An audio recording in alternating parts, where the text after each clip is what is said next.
नमस्कार। साइंस और इंजीनियरिंग विषयों में रुचि बनाने और विषय समझ को मजबूत बनाने के लिए शुरू किए गए श्रीदेवी क्लासेज यूट्यूब चैनल पर एक बार फिर आपका स्वागत है। हमारी प्लेलिस्ट क्लास 12th फिजिक्स में आज पहले समझते हैं गॉस लॉ को और उसके बाद जानते हैं उसकी कुछ simple applications. Let's start applications of Gauss law. विद्युत क्षेत्र में बल रेखाओं की संख्या गिनती को विद्युत फ्लक्स कहते हैं और एकांक अभिलंब काट क्षेत्रफल से निकलने वाले फ्लक्स को फ्लक्स घनत्व या विद्युत क्षेत्र की तीव्रता कहते हैं। यहाँ ए क्षेत्र विद्युत बल रेखाओं के अभिलंब रखा हुआ है और इससे गुजरने वाला फ्लक्स आई और क्षेत्रफल का अनुपात एकांक अभिलंब क्षेत्रफल से निकलने वाला फ्लक्स या फ्लक्स घनत्व ही विद्युत क्षेत्र की तीव्रता है। अगर इस काली रेखा में बताए गए एरिया को अगर मोड़ दिया जाता है थीटा कोण से और ये नई भूरी स्थिति में आ जाता है तो इससे निकलने वाला फ्लक्स हरी हाईलाइट अनुसार पहले से कम साइडस हो गया है, लेकिन क्योंकि बल रेखाओं का वितरण या फ्लक्स घनत्व या विद्युत क्षेत्र की तीव्रता यथावत रहेगी और इस नई स्थिति में ये जो अभिलंब काट क्षेत्रफल है ए डैश जो इस ए के साथ थीटा कोण बनाती हुई स्थिति में ए cos थीटा है, उस ए cos थीटा और नई स्थिति में जो घटा हुआ फ्लक्स आई डैश है उसका अनुपात एकांक अभिलंब काट क्षेत्रफल से निकलने वाला फ्लक्स घनत्व या विद्युत क्षेत्र की तीव्रता कहलाएगा। या हम कह सकते हैं किसी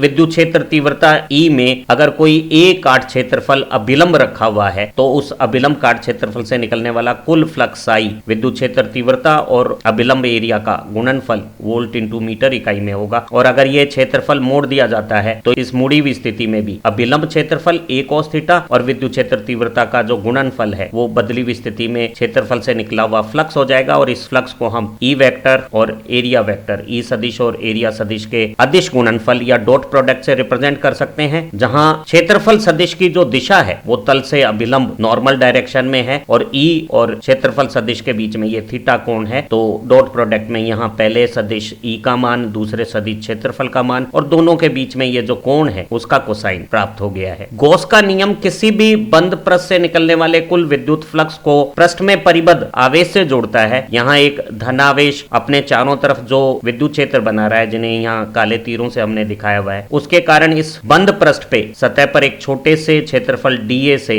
जो विद्युत फ्लक्स अल्प मात्रा में निकल रहा है वो ई और डीए का डॉट प्रोडक्ट हो जाएगा या ई डीए cos थीटा हो जाएगा, जहां थीटा ई वेक्टर और तल के अभिलंब एरिया वेक्टर के बीच का कोण है। और संपूर्ण पृष्ठ से निकलने वाला फ्लक्स ऐसे अल्प फ्लक्स को पूरे सरफेस पे समाकलन करके ज्ञात हो जाएगा और हम कह सकते हैं कि किसी भी बंद पृष्ठ से निकलने वाला कुल फ्लक्स सतह पे विद्युत क्षेत्र तीव्रता का बंद पृष्ठ समाकलन हो गया है। और ये बंद पृष्ठ समाकलन पृष्ठ में परिबद्ध आवेश और माध्यम की विद्युतशीलता का अनुपात है। अगर पृष्ठ से परिबद्ध आयतन में एक से अधिक प्रकार के आवेश हैं तो इस स्थिति में भी पृष्ठ पर किसी स्थान पर विद्युत क्षेत्र तीव्रता ई में छोटे से क्षेत्रफल से निकलने वाला छोटा सा फ्लक्स विद्युत क्षेत्र तीव्रता और अल्प क्षेत्रफल का अदिश गुणनफल हो गया है। पूरे पृष्ठ पे निकलने वाले फ्लक्स को ज्ञात करने के लिए हमने विद्युत क्षेत्र की जो पृष्ठ तीव्रता है उसका बंद पृष्ठ समाकलन कर लेना है और गॉस के नियमानुसार किसी बंद पृष्ठ से निकलने वाला कुल फ्लक्स या पृष्ठ पर विद्युत क्षेत्र तीव्रता का बंद पृष्ठ समाकलन पृष्ठ में परिबद्ध कुल आवेश जो यहाँ Q1 + Q2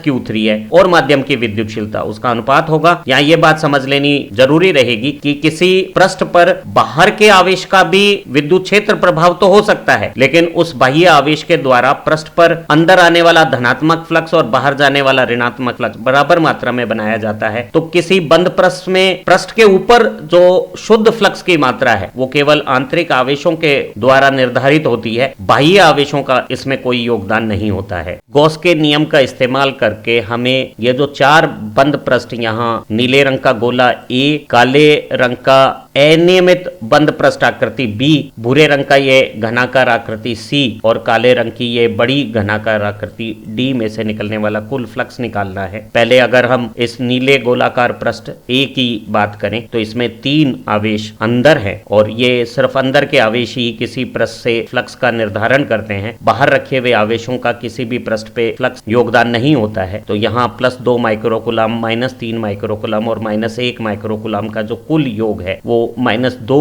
माइक्रोकूलम आवेश में अगर विद्युतशीलता का भाग दे दें तो गॉस के नियमानुसार यही पृष्ठ से निकला हुआ कुल फ्लक्स हो जाएगा। और ये ऋणात्मक मान बता रहा है कि इस पृष्ठ पे जो फ्लक्स है वो आने वाला इनकमिंग फ्लक्स है। अगर हम काले रंग की इस अनियमित आकृति बी की बात करें तो इसमें भी अंदर 3 आवेश +2 माइक्रोकूलम, -3 माइक्रोकूलम और +4 माइक्रोकूलम है। और ये जो बाहर इसके जो आवेश हैं वो इस बंद पृष्ठ पे किसी भी प्रकार का फ्लक्स योगदान नहीं करेंगे। अंदर के आवेशों का जो योग है वो 3 माइक्रोकूलम धनात्मक और उस परिबद्ध आवेश में विद्युतशीलता का भाग देने पे जो अनुपात आया है वही पृष्ठ का कुल फ्लक्स हो जाएगा। और ये धनात्मक फ्लक्स बता रहा है कि इस बी पृष्ठ से जो शुद्ध फ्लक्स है वो बाहर की दिशा में आउटगोइंग प्रकृति का है। तीसरे उदाहरण में ये भूरा घनाकार आकृति अगर हम देखें तो इसमें केवल 2 आवेश अंदर -3 माइक्रोकूलम और +3 माइक्रोकूलम बराबर मान और विपरीत प्रकृति के हैं। इस तरह के आवेश युग्म को विद्युत द्विध्रुव भी कहते हैं। एक विद्युत द्विध्रुव में शुद्ध आवेश 0 होने के कारण ऐसे किसी भी कॉन्फ़िगरेशन को बंद करने वाले पृष्ठ में से निकलने वाला कुल फ्लक्स भी 0 हो जाएगा, क्योंकि एक द्विध्रुव का जो नेट फ्लक्स है वो हमेशा 0 होता है। अंतिम उदाहरण में इस बड़े काले घन की अगर हम बात करें तो इसमें सभी पांचों आवेश +4 माइक्रोकूलम, +2 माइक्रोकूलम, -1 माइक्रोकूलम, -3 माइक्रोकूलम और +3 माइक्रोकूलम अंदर आ गए हैं। अंदर आए हुए सभी आवेशों का योग +5 माइक्रोकूलम और विद्युतशीलता का अनुपात इस बड़े बंद पृष्ठ से निकलने वाला कुल फ्लक्स हो गया है। धनात्मक प्रकृति के कारण ऐसे फ्लक्स को हम आउटगोइंग फ्लक्स या बाहर की तरफ निकलता हुआ फ्लक्स कहेंगे। तो अगर कोई पृष्ठ शुद्ध आवेश अंदर ऋणात्मक रखता है तो उसमें ऋणात्मक फ्लक्स आने वाला होगा, और अगर शुद्ध आवेश अंतर जो परिबद्ध हुआ है वो धनात्मक प्रकृति का है तो ऐसे पृष्ठ से शुद्ध फ्लक्स बाहर की तरफ पॉजिटिव आउटगोइंग प्रकृति का होगा। और अगर विद्युत द्विध्रुव की भांति किसी पृष्ठ के अंदर शुद्ध आवेश 0 है तो ऐसे पृष्ठ से कोई भी नेट शुद्ध फ्लक्स आवागमन नहीं होगा। अगर एक घनाकार आकृति के ठीक मध्य में एक +q आवेश रखा जाए तो इस पूरे घन से कितना फ्लक्स होगा और घन के एक सतह से कितना फ्लक्स होगा ये ज्ञात करना है। गॉस के नियमानुसार किसी भी बंद पृष्ठ में परिबद्ध आवेश q है तो आवेश और विद्युतशीलता का अनुपात उस पृष्ठ का फ्लक्स हो जाएगा। तो इस पूरी घनाकार आकृति से q/ε फ्लक्स बाहर निकल रहा है, क्योंकि ये आवेश की स्थिति पूरे घन के 6 फलकों के सापेक्ष सममित है तो कुल फ्लक्स q/ε 6 फलकों से एक समान रूप से वितरित होगा और किसी एक फलक से बाहर निकलने वाला फ्लक्स कुल फ्लक्स का 1/6 q/6ε0 हो जाएगा। अगर आवेश घन के सममित केंद्र बिंदु पर ना हो, जैसे यहाँ 5x5x5 मीटर विमाओं का एक घन में सतही फलक के केंद्र से 3 मीटर ऊंचाई पर अगर ये आवेश रखा गया है तो ये आवेश घन के अंदर आ गया है तो इस 5x5x5 के घन से निकलने वाला कुल फ्लक्स तो q/ε0 है। लेकिन किसी एक फलक से सममिति नहीं होने से हम फ्लक्स की मात्रा को ज्ञात करने के लिए कल्पना करते हैं कि ये जो आवेश है वो एक दूसरे घन 6 metre by 6 metre by 6 metre विमा के ठीक मध्य में आ गया है। और ऐसी स्थिति में एक फलक 6 बाई 6 मीटर का होता तो उससे फ्लक्स q/6ε0 होता, क्योंकि 6 बाई 6 के आकार से फ्लक्स q/6ε0 है तो कुछ फ्लक्स जो इनसाइड से निकलेगा वो इस 5x5 मीटर के क्षेत्र से नहीं जाएगा, तो 5x5 मीटर के फलक से निकलने वाला फ्लक्स q/6ε0 से कम होगा। अगर इस भूरे बेलनाकार पृष्ठ के किसी फलक पर एक आवेश q इस तरह से रखा हुआ है कि ना वो इसके अंदर है ना वो बाहर है, वो सतह के ऊपर है, तो ऐसी स्थिति में इस बद्ध पृष्ठ पे गॉस का नियम नहीं लगाया जा सकता। अगर ये आवेश बाहर होता तो हम कह सकते थे कि इस बंद पृष्ठ से शुद्ध फ्लक्स बाहर रखे हुए आवेश का 0 होगा, और अगर ये आवेश इस बंद पृष्ठ के अंदर होता तो हम कह देते कि पृष्ठ से निकलने वाला कुल फ्लक्स q/ε है। ऐसी स्थिति में जब किसी एक सतह पर रखा हुआ आवेश ना बंद पृष्ठ के अंदर है ना बाहर है, गॉस के नियम को लागू करने के लिए हमने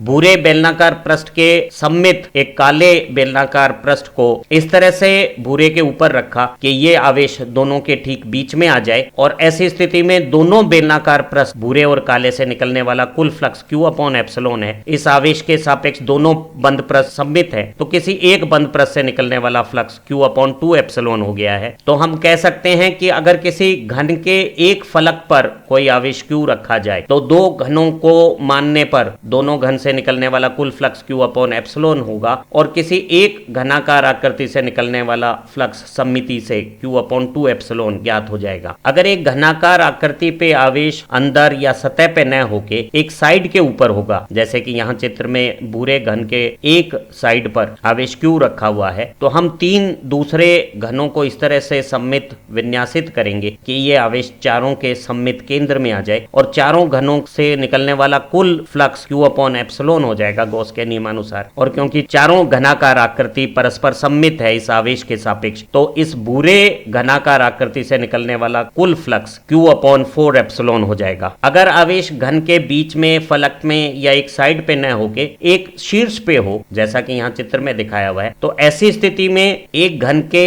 साथ अगर तीन और घन भी हम रख लेते हैं तो ये जो किनारे पर शीर्ष पर रखा हुआ आवेश है वो ना तो इन बंद पृष्ठों के अंदर है ना बाहर है। और गॉस का नियम लागू करने के लिए हम जैसे ये चार घन अब बन गए हैं, उनके साथ चार और घन इनके आगे अगर रख दें तो अब 8 घनों के बीच में ये आवेश ठीक सम्मित केंद्रीय स्थिति में आ गया है और 8 घनों के कुल पृष्ठ से निकलने वाला जो फ्लक्स है वो गॉस नियमानुसार Q अपॉन एप्सिलॉन हो जाएगा। क्योंकि 8 घनाकार आकृति सम्मित है तो किसी एक घनाकार आकृति से निकलने वाला कुल फ्लक्स Q अपॉन 8 एप्सिलॉन हो जाएगा। तो हम कह सकते हैं कि ये जो एक किनारे पर या शीर्ष पर रखा हुआ Q आवेश है वो इस घनाकार आकृति के सभी फलकों से जो शुद्ध फ्लक्स बना रहा है वो Q अपॉन 8 एप्सिलॉन है। अब अगर हम ये आच्छादित तीन पृष्ठ देखें, ये साइड का, ये ऊपर का और ये पीछे का, तो यहाँ विद्युत बल रेखाएं और क्षेत्रफल सदिश में 90 डिग्री का कोण होने से शुद्ध फ्लक्स शून्य होगा, क्योंकि इन फलकों के साथ Q आवेश की पृष्ठीय स्थिति बन रही है। वहीं ये जो तीन दूसरे फलक पृष्ठ हैं, ये गहरी लाइन से दिखाया हुआ,